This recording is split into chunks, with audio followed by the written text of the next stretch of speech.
Good morning all. ഞാൻ Ramakrishnan TB MD and CEO Sharewealth Securities Limited ആണ്. ഒപ്പം SEBI registered research analyst കൂടിയാണ്. ഈ ഓഡിയോ കേട്ടതിന് ശേഷം ഡിസ്ക്ലെയിമർ കൂടി വായിച്ചു നോക്കണമെന്ന് താല്പര്യപ്പെടുന്നു. ഇന്ന് നമ്മൾ എക്സ്പെക്റ്റ് ചെയ്യുന്നത് സ്ലൈറ്റ്ലി ബെറ്റർ ഓപ്പണിംഗ് ആണ്. ഇപ്പോഴത്തെ ഗ്ലോബൽ സെൻറ്റിമെൻറ്റ് നോക്കുകയാണെങ്കിൽ അമേരിക്കൻ മാർക്കറ്റുകൾ ഇന്നലെ സ്ലൈറ്റ്ലി വീക്കായിട്ടാണ് ക്ലോസ് ചെയ്തിരുന്നത്. അമേരിക്കയിൽ ഇന്ന് പുറത്തു വരുന്ന പേഴ്സണൽ കൺസംഷൻ എക്സ്പെൻഡിച്ചർ ഇൻഡെക്സ് ഡാറ്റയാണ് എല്ലാവരും ഉറ്റുനോക്കുന്നത്. ഈ ഡാറ്റ ഹയർ ദാൻ എക്സ്പെക്റ്റഡ് തന്നെയാണ് എക്സ്പെക്റ്റ് ചെയ്യുന്നത്. പക്ഷേ ഹയർ ദാൻ എക്സ്പെക്റ്റഡ് ആണെങ്കിൽ പോലും എക്സ്പെക്റ്റ് ചെയ്തേക്കാളും വലിയ രീതിയിൽ വലിയ ഒരു ഇൻക്രീസാണ് ഈ ഡാറ്റയിൽ കാണുന്നതെങ്കിൽ വീണ്ടും ഒരു വലിയ വൊളാറ്റിലിറ്റി അമേരിക്കയിലൊക്കെ കാണാം. അതിൻ്റെ ഒരു ഇമ്പാക്റ്റ് ഗ്ലോബൽ മാർക്കറ്റുകളിലൊക്കെ ഉണ്ടാവും. അപ്പോൾ ഇന്ന് വൈകുന്നേരമാണ് ആ ഡാറ്റ പുറത്തു വരുന്നത്.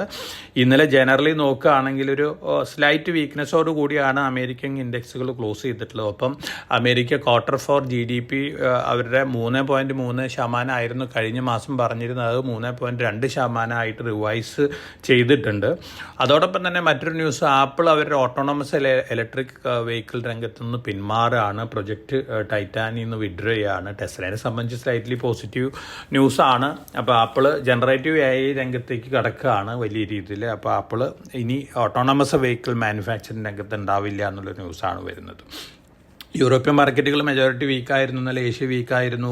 അതുപോലെ തന്നെ നമ്മൾ ഇന്നലെ വീക്കായിരുന്നു. കമ്മോഡിറ്റി നോക്കുകയാണെങ്കിൽ ഓൾമോസ്റ്റ് ഫ്ലാറ്റ് ആയിരുന്നു. ഇന്ന് മോർണിംഗിൽ ഗോൾഡ് $2045 പെർ ഔൺസിനാണ് ഏപ്രിൽ ഫ്യൂച്ചേഴ്സ് ട്രേഡ് ചെയ്യുന്നത്. സ്ലൈറ്റ്ലി ബെറ്റർ ആണ്. അതുപോലെ തന്നെ ബ്രണ്ട് ക്രൂഡ് ഓയിൽ $82.1 പെർ ബാരലിനാണ് മോർണിംഗിൽ ട്രേഡ് ചെയ്യുന്നത്. സ്ലൈറ്റ്ലി ബെറ്റർ ആണ്. ഒപ്പം മെറ്റൽ ഫ്യൂച്ചേഴ്സ് ഇന്നലെ എല്ലാ മാർക്കറ്റിലും ക്ലോസ് ചെയ്തത്, ഗ്ലോബൽ മാർക്കറ്റുകൾ ക്ലോസ് ചെയ്ത് ബെറ്റർ ആയിട്ടായിരുന്നു. ഇന്ന് മോർണിംഗിലും സ്ലൈറ്റ്ലി ബെറ്റർ ആയിട്ടാണ് ട്രേഡ് ചെയ്യുന്നത്. ചൈനീസ് മാർക്കറ്റുകൾ മോർണിംഗിൽ വീക്കായിരുന്നു, പക്ഷേ റിബൗണ്ട് ചെയ്തിട്ടുണ്ട്. ചൈനീസ് മാർക്കറ്റുകൾ ധാരാളം മെഷേഴ്സാണ് ചൈനീസ് റെഗുലേറ്റർ മാർക്കറ്റ് സ്റ്റെബിലൈസ് ചെയ്യിപ്പിക്കാനും അതുപോലെ തന്നെ പ്രോപ്പപ്പ് ചെയ്യാനൊക്കെ എടുക്കുന്നത്. അതിൻ്റെ പോസിറ്റീവ് ഇമ്പാക്റ്റൊക്കെ മാർക്കറ്റിൽ കണ്ടു തുടങ്ങിയിട്ടുണ്ട്. ജപ്പാനിൽ ഇൻഫ്ലേഷൻ ഡാറ്റ പുറത്തു വന്നിരുന്നു. സ്ലൈറ്റ്ലി ഹയർ ദാൻ എക്സ്പെക്റ്റഡ് ആണ്. എന്നിരുന്നാലും കാര്യമായിട്ടുള്ള നെഗറ്റീവ് ഇമ്പാക്റ്റ് ഒന്നും ജാപ്പനീസ് മാർക്കറ്റിലില്ല.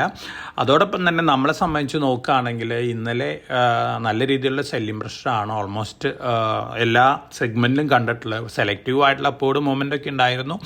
അപ്പോൾ സെബിയുടെ ഡയറക്റ്റീവ് ആണ്. കാരണം സ്മോൾ ക്യാപ്പ് മിഡ് ക്യാപ്പ് ഫണ്ടുകളിൽ മ്യൂച്വൽ ഫണ്ടുകൾ ശ്രദ്ധ പുലർത്തണം.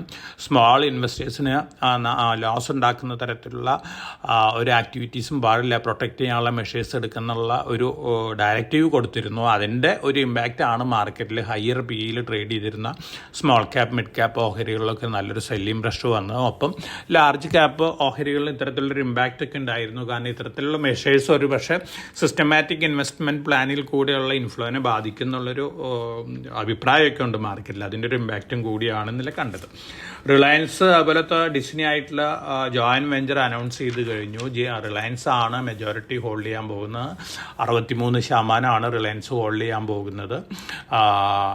വലിയ ഒരു മീഡിയ ആൻഡ് എൻ്റർടൈൻമെൻറ്റ് ജയൻറ്റിനെയാണ് ക്രിയേറ്റ് ചെയ്തിരിക്കുന്നത്. അറൗണ്ട് $8.5 ബില്യൺ വർത്തൊരു കമ്പനിയാണെന്ന് റിലയൻസിൻ്റെ അണ്ടറിലുള്ള കമ്പനിയാണ്. റിലയൻസിനെ സംബന്ധിച്ചത് പോസിറ്റീവ് ന്യൂസാണ്. ഓൾറെഡി ഈ ന്യൂസ് എക്സ്പെക്റ്റ് ചെയ്തിരുന്നു.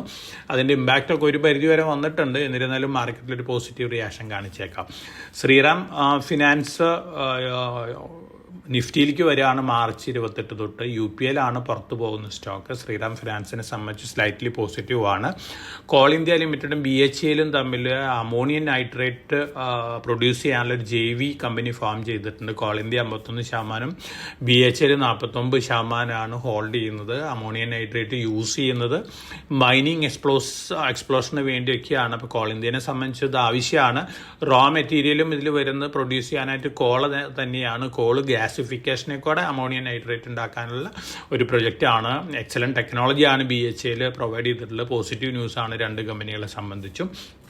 വേദാന്ത ലിമിറ്റഡ് പറഞ്ഞിരിക്കുന്നത് 2027 കൂടി ഡെറ്റ് ഇഷ്യൂസൊക്കെ സോൾവ് ചെയ്യും, ഡിവിഡൻഡ് കൊടുക്കാൻ തന്നെയാണ് അവരുടെ തീരുമാനം. അപ്പോൾ ഇൻവെസ്റ്റേഴ്സിനെ സംബന്ധിച്ച് നല്ല ന്യൂസാണ്. എല്ലാ ക്വാർട്ടറിലും ഡിവിഡൻഡ് കിട്ടാൻ സാധ്യതയുള്ള ഒരു കമ്പനിയാണ് വേദാന്ത ലിമിറ്റഡ്. ഒപ്പം അവർ റീസ്ട്രക്ചറിങ് കൂടി നടക്കുകയാണ്. 6 കമ്പനിയായിട്ട് സെപ്പറേറ്റ് ലിസ്റ്റിങ്ങും വരാൻ പോവുകയാണ്. അപ്പോൾ വേദാന്തനെ സംബന്ധിച്ച് ന്യൂസ് പോസിറ്റീവ് ആണ്. Oil India limited March 8 board meeting വിളിച്ചിട്ടുണ്ട്. സെക്കൻഡ് ഇൻ്ററിം ഡിവിഡൻഡ് ആണ്. മറ്റു PSU ഒ ഇതുവരെ ഇൻ്ററിം ഡിവിഡൻറ്റുകൾ സെക്കൻഡോ തേർഡ് ട്രാൻസ് അനൗൺസ് ചെയ്യാത്ത പി എസ് സികളും ഒരുപക്ഷെ മാർച്ചിൽ ഡിവിഡൻറ്റ് അനൗൺസ് ചെയ്തേക്കാം. അപ്പോൾ പി എസ് സി സ്റ്റോക്കുകളിൽ പൊതുവെ ഈ ന്യൂസ് ഒരു പോസിറ്റീവ് ഇമ്പാക്റ്റ് ഉണ്ടാക്കാൻ സാധ്യതയുണ്ട്. പോളിസി ബസാറിന് കോമ്പോസിറ്റ് ഇൻഷുറൻസ് ബ്രോക്കിംഗ് ലൈസൻസ് ലഭിച്ചു കഴിഞ്ഞിട്ടുണ്ട്, പോസിറ്റീവ് ന്യൂസാണ്. അതുപോലെ തന്നെ Venus pipes stainless steel pipes and tube സെക്ടറിലേക്കും കൂടി കടക്കുകയാണ്, അതും പോസിറ്റീവ് ന്യൂസാണ്. നമ്മുടെ ഒരു സ്ട്രോങ് റെക്കമെൻഡേഷൻ ആയിരുന്നു പോളിസി ബസാർ, അതുപോലെ തന്നെ വീനസ് പൈപ്പ്, ഓയിൽ ഇന്ത്യയൊക്കെ. ജിയോ ഫിനാൻഷ്യൽ സർവീസസ് നെക്സ്റ്റ് 50ലേക്ക് എൻ്റർ ചെയ്യുകയാണ്. അതുപോലെ തന്നെ അഡാനി പവറൊക്കെ ഉണ്ട്. ലോങ് ടേമിൽ ഈ ന്യൂസ് ജിയോ ഫിനാൻഷ്യൽ സർവീസസിനും അഡാനി പവറിനൊക്കെ പോസിറ്റീവാണ്. ഈ യെസ് ബാങ്കിൻ്റെ MD പറഞ്ഞിരിക്കുന്നത് പേടിഎം പേയ്മെൻറ്റ് ബാങ്കിൻ്റെ അണ്ടറുള്ള മെർച്ചൻസിനെയൊക്കെ അക്വയർ ചെയ്യാൻ തയ്യാറാണെന്നാണ്.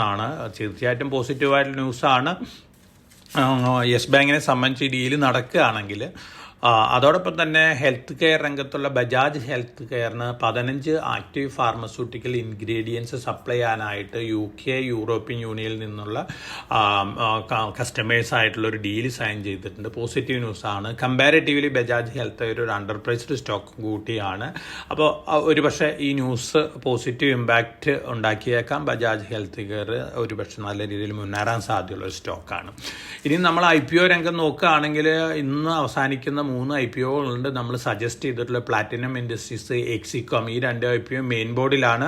BSE NSE main board IPOs ആണ്. അതുപോലെ തന്നെ NSE SMEയിലുള്ള പൂർവ്വ ഫ്ലെക്സി പാക്ക് ഉണ്ട്. 71 രൂപയാണ് അപ്പർ പ്രൈസ് ബാൻഡ്. നല്ലൊരു IPO ആണ്. അപ്പോൾ IPOയിൽ അപ്ലൈ ചെയ്യുന്ന ഇൻവെസ്റ്റേഴ്സിന് ഈ 3 IPOകളിലും അപ്ലൈ ചെയ്യാം. ഇന്ന് ക്ലോസ് ചെയ്യാണ്. ഒപ്പം ഇന്ന് നല്ലൊരു IPO ഓപ്പൺ ചെയ്യുന്നുണ്ട്. മുക്ക പ്രോട്ടീൻസ് ലിമിറ്റഡ് ആണ്. ഫിഷ് മീല്, അതുപോലെ തന്നെ ഫിഷ് ഓയിൽ റിലേറ്റഡ് പ്രൊഡക്റ്റുകളൊക്കെയാണ്. ധാരാളം എക്സ്പോർട്ടും ഈ കമ്പനിക്കുണ്ട്. പോസിറ്റീവായിട്ടുള്ള ഒരു ലിസ്റ്റിംഗ് ഗെയിൻ കിട്ടാൻ സാധ്യതയുള്ളൊരു കമ്പനിയാണ്. 1 രൂപയാണ് ഇതിൻ്റെ ഫേസ് വാല്യൂ. 28 രൂപയാണ് അപ്പർ പ്രൈസ് ബാൻഡ് വരുന്നത്. 535 ഷെയറാണ് ഒരു ലോട്ടിൽ വരുന്നത്. മെയിൻ ബോർഡ് IPO ആണ്.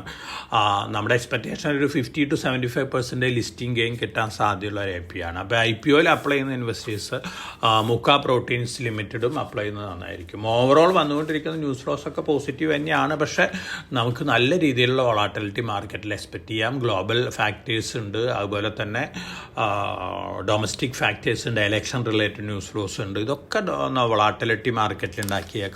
മാർക്കറ്റ് താഴെ വരുമ്പോൾ നമ്മൾ റെക്കമെൻഡ് ചെയ്തിട്ടുള്ള സ്റ്റോക്കുകൾ long term point of view വാങ്ങുക. പ്രത്യേകിച്ച് നൈബ് ലിമിറ്റഡ്, ഡിഫൻസ് രംഗത്തുള്ള ഒരു സ്റ്റോക്കാണ് നൈബ് ലിമിറ്റഡ്. റീസെൻ്റ് ആയിട്ട് മുനീഷ്യൻസ് ഇന്ത്യ ലിമിറ്റഡ് ആയിട്ട് ഒരു ടൈപ്പ് വന്നിട്ടുണ്ട്, എഗ്രിമെൻറ്റിൽ വന്നിട്ടുണ്ട്. മുനീഷ്യൻസ് ഇന്ത്യ ലിമിറ്റഡ് എന്ന് പറയുന്നത് നമ്മുടെ ഡിഫൻസ് സെക്ടറിലത്തെ ഒരു PSU കമ്പനിയാണ്. ആംസ് ആൻഡ് അമ്യൂണിഷൻസ് ഉണ്ടാക്കാനാണ്. നൈബ് ലിമിറ്റഡ് ആയിട്ടുള്ള എഗ്രിമെൻറ്റ് 10 വർഷത്തേക്കാണ്. അപ്പോൾ നൈബ് ലിമിറ്റഡ് ആണ് ഈ ആംസ് ആൻഡ് അമ്യൂണിഷൻസ് ഒക്കെ മുനീഷ്യൻസ് ഇന്ത്യക്ക് വേണ്ടി നിർമ്മിക്കാൻ പോകുന്ന. എക്സ്പോർട്ട് മാർക്കറ്റിലും വളരെ പ്രോമിനൻറ്റ് കമ്പനിയാണ് മുനീഷ്യൻസ് ഇന്ത്യ ലിമിറ്റഡ്. നൈബിനെ സംബന്ധിച്ച് പോസിറ്റീവാണ്. ഈ സ്റ്റോക്ക് 5% അപ്പർ ബാൻഡും ലോവർ ഫേസൊക്കെ വരുന്നത്. അപ്പോൾ വാങ്ങുന്നവർ ലോങ് ടൈം പോയിന്റ് ഓഫ് വ്യൂവിൽ ഒരു 3 to 5 ഇയർ കീപ്പ് ചെയ്യാനായിട്ട് താല്പര്യമുള്ള ഇൻവെസ്റ്റേഴ്സിന്, ഡെലിവറി ഇൻവെസ്റ്റേഴ്സിന് വാങ്ങാവുന്ന ഡിഫൻസ് സ്റ്റോക്കാണ്. ഒപ്പം Bharat electronics, Hindustan aeronautics limited, Cochin ship yard, ഈ സ്റ്റോക്കുകളൊക്കെ ലോങ് ടൈം പോയിന്റ് ഓഫ് വ്യൂവിൽ വാങ്ങാം. അപ്പോൾ വളരെ കോഷ്യസ് ആയിട്ട് മാർക്കറ്റിൽ മൂവ് ചെയ്യുക. വോളാറ്റിലിറ്റി ഒക്കെ വരാം. ഓപ്ഷൻ മാർക്കറ്റിൽ ട്രേഡ് ചെയ്യുന്ന ഇൻവെസ്റ്റേഴ്സ് വളരെ കോഷ്യസ് ആവണം. ഓപ്ഷൻ മാർക്കറ്റിൽ ഇമീഡിയറ്റ് പ്രോഫിറ്റ് കിട്ടുമ്പോൾ പ്രോഫിറ്റ് എടുത്ത് നീങ്ങുന്ന ഒരു രീതിയാണ് ഓപ്ഷൻ മാർക്കറ്റിൽ നല്ലത്. അല്ലെങ്കിൽ ഹയർ വോളാറ്റിലിറ്റി വരുമ്പോൾ ഓപ്ഷൻ ബയേഴ്സ് ആണെങ്കിൽ പ്രീമിയം ഒക്കെ 100% ലൂസ് ചെയ്യാനുള്ള ചാൻസ് ഉണ്ട്. അപ്പോൾ വളരെ വളരെ കോഷ്യസ് ആയിട്ട് മാർക്കറ്റിൽ മൂവ് ചെയ്യുക. എക്സ്പെക്റ്റ് വോളാറ്റിലിറ്റി ആണ് ഇനി നമുക്ക് അടുത്ത ദിവസങ്ങളിലൊക്കെ കൂടുതലായിട്ട് എക്സ്പെക്ട് ചെയ്യാൻ സാധിക്കുക. അപ്പോൾ എല്ലാവർക്കും നല്ലൊരു ട്രേഡിൻ്റെ ആശംസിച്ചുകൊണ്ട് ഞാൻ പ്രീ മാർക്കറ്റ് കമൻറ്റ് ഇവിടെ അവസാനിപ്പിക്കുകയാണ്. Thank you.